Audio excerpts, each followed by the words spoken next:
When it comes to hurricanes, each one's impacts are a little bit different, but the wind speeds that we talk about along the Saffir-Simpson scale, those are very specific, and the damage caused in those categories, kind of predictable. So let me show you. Let's start off with a Category 1 storm. And the damage here, not too bad. A couple of shingles fall off, you can have some palm fronds bending in the wind, but everything basically remains intact. Category 2, that's where you really start to feel it. Look at the windows of the house. They can be hit from debris from the outside and already start breaking in a Category 2. Your trees are significantly bent over in the wind, and the siding of the house itself can break, flapping there in the wind, adding to those eerie noises inside. Category 3. Only a Category 3, but it's not only anything except really bad news.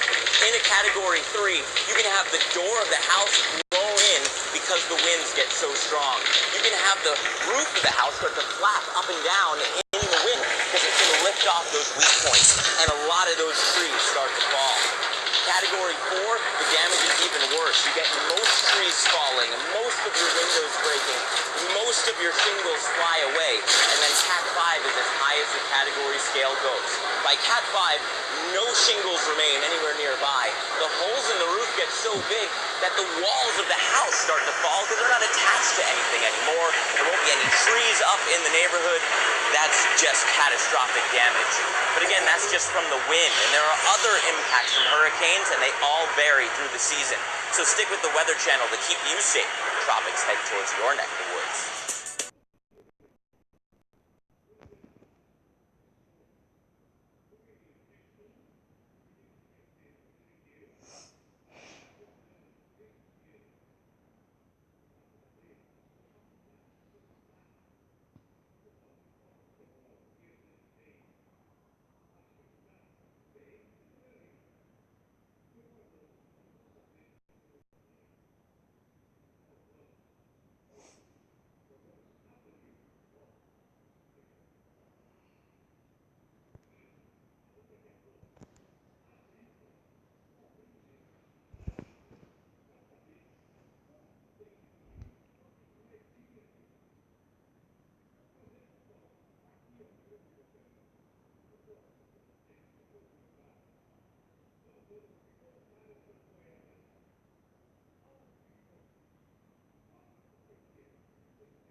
It was in 1805 that British naval officer Francis Beaufort invented the scale that bears his name.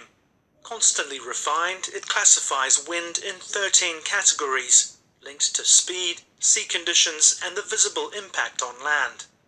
On weather maps, a symbol indicates its strength. Force 0 means a complete absence of wind, with levels rising up the scale as the breeze develops. From force 5, the wind causes waves. On land, trees begin to sway.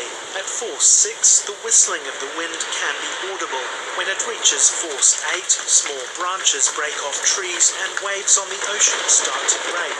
At force 10, the wind becomes a storm, causing significant damage on land. The storm becomes violent once it hits force 11, causing waves more than 11 meters high. When gusts reach 118 kilometers per hour, the wind speed hits force 12. It's at this point the weather system becomes a cyclone or hurricane. Winds of this strength devastate everything in their path.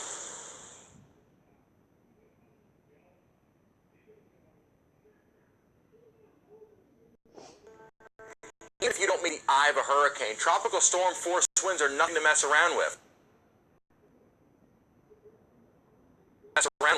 This is what New Orleans felt during Hurricane Cindy back in 2005.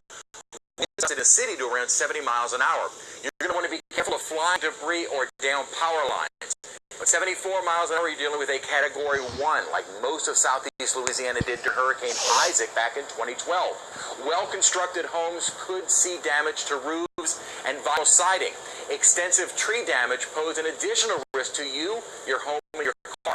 Your screen enclosure could come tumbling down, and the power grid could see major disruptions. Storm surge also becomes a possibility, turning streets into rivers. At 96 miles an hour, you've got a Category 2 storm like which made landfall in Cocodrie back in 2008. When the wind gets this intense, cosmetic damage is the least of your worries. Falling trees and flying debris pose the deadliest threat to both you and your home. Tree branches become projectiles, and if one shatters the window of an older home, the wind can rush inside and blow the roof right off. It also affects significant storm surge in places, enough to put some coastal communities underwater. At 111 miles an hour, you've got a major Category 3 hurricane like Katrina was at landfall. Mobile homes don't stand a chance, and older homes without a roof could collapse in on themselves. And even newer construction is now at risk, especially siding, doors, and roofs. At 130 miles an hour, you're at a Category 4 storm like Hurricane Maria in Puerto Rico this past season, or even Betsy in 1965. Blown open doors and smashed windows can even lead to newer homes failing. Most trees and power poles will be uprooted, snapped, or down. And even if your home survives the wind, deadly storm surge can make it uninhabitable. Not only will there be no power, but you may not have access to the area for a while. And now if a storm produces winds of 157 miles an hour, it is a Category 5 like Hurricane Camille along coastal Mississippi in 1969. Catastrophic damage is guaranteed, with total destruction in some places. The area will likely be uninhabitable for weeks or months. The good news is the center of a storm packing these most powerful winds is usually localized around the eye. The bad news is even a major hurricane, even if you dodge the eye, damaging winds can extend hundreds of miles in all directions.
Now Buffalo. Okay, Florida is hundreds of miles away, but lots of us have family and friends, vacation homes there, and we're really worried about what Irma may do. We keep hearing about different hurricane categories and wind strengths, but it can be really hard to picture what that looks like. So Aaron's here to kind of break it all down for us. Yeah, Hannah. So now, Hurricane Irma is a Category 5. That is a major hurricane. That is as high as the Saffir-Simpson scale goes. And as we take a look at that scale, You can see a Category 1 storm will have winds around 74 to 95 miles per hour. They'll be dangerous, but that'll be causing minimal damage. As we look at a Category 2 storm, extreme winds with extensive damage. Now we get into Category 3. Now we're talking about major hurricanes. Now these will cause devastating damage for anyone who's in the path of a Category 3 storm. Let's get up to Category 4. Now we're talking winds of 130 to 156 miles per hour. Catastrophic damage. Category 5, which is Irma,